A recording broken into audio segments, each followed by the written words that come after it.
características de uma pessoa para escolher história. Eu acho que eu não saberia dizer isso a priori, porque eu acho que uma das coisas fundamentais, pronto, o que eu digo para os alunos que chegam para iniciar uma pesquisa comigo, né?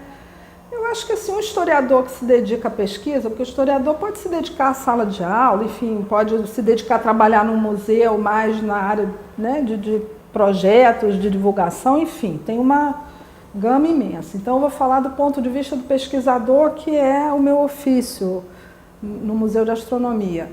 Eu acho que a primeira coisa é ter uma curiosidade, uma identidade com o tema que ele quer estudar.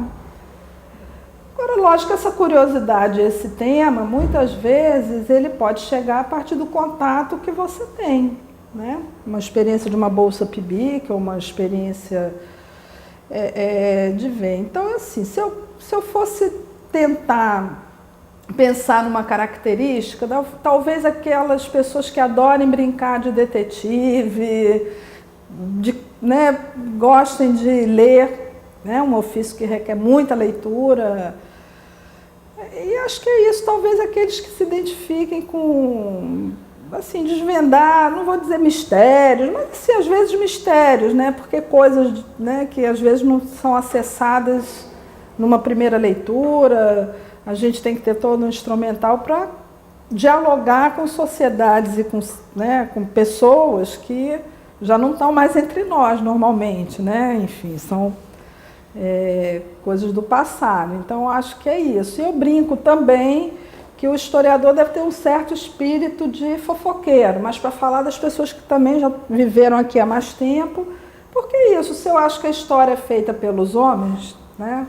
Então, eu acho que isso também é um aspecto fundamental, trazer esses agentes, então, recontar, vasculhar em arquivo, que nem sempre...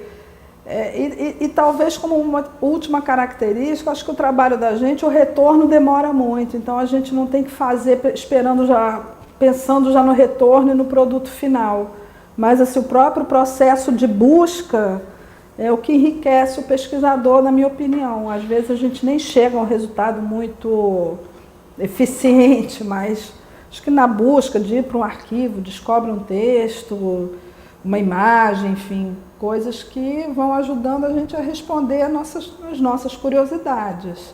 A minha hoje, por exemplo, uma das minhas curiosidades é exatamente ver como os instrumentos e um certo conhecimento astronômico está presente em algumas viagens que foram feitas para o interior da América Portuguesa no século XVIII.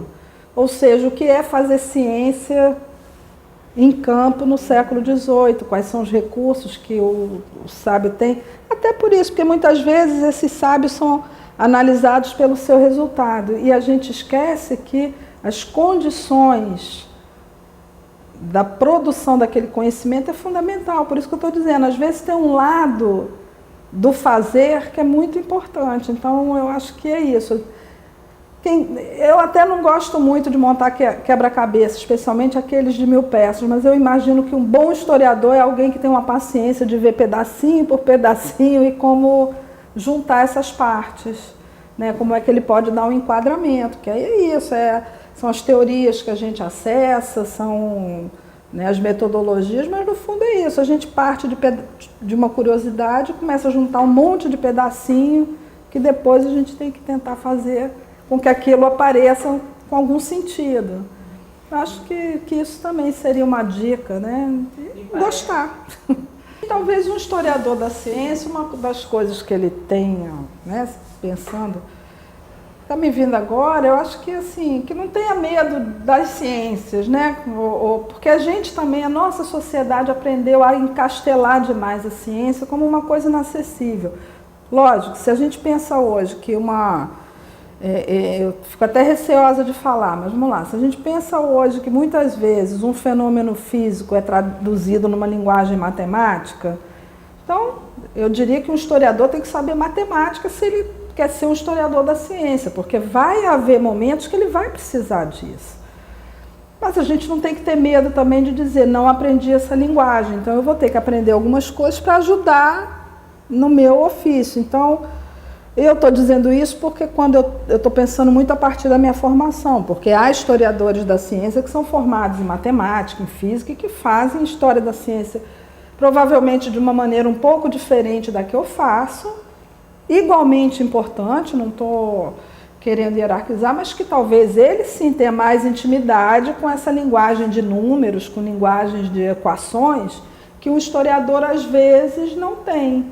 Então, acho que tem que ser alguém também que aceite desafios e não tenha medo de dizer, não sei, vou procurar saber. Ou com quem sabe, vou procurar ajuda com algum colega, ou vou procurar ajuda nos livros, enfim, ver como é que eu posso sanar essa falta, né? E até voltando um pouco para os instrumentos me ajudam muito a entender, por exemplo, o que é o princípio da esfera, o porquê que eu meço a altura angular de um astro e consigo me localizar na Terra. Isso é trigonometria, quer dizer, até uma coisa relativamente simples, eu não gosto de dizer que é simples, porque a gente às vezes fala assim, está esquecendo de vários detalhes que não são tão simples para um matemático, mas assim, muitas vezes são coisas que a gente até aprendeu na escola, né? Mas que eu não sei porque a escola insiste ainda em dividir aqueles que gostam de matemática daqueles que gostam de história, não dos que gostam, mas como se alguém tivesse uma aptidão natural para ser uma coisa ou outra. E eu acho que o que move a gente é o que a gente tem, sei lá, interesse, curiosidade, vontade. Então, é isso, não tem muito mistério, na verdade.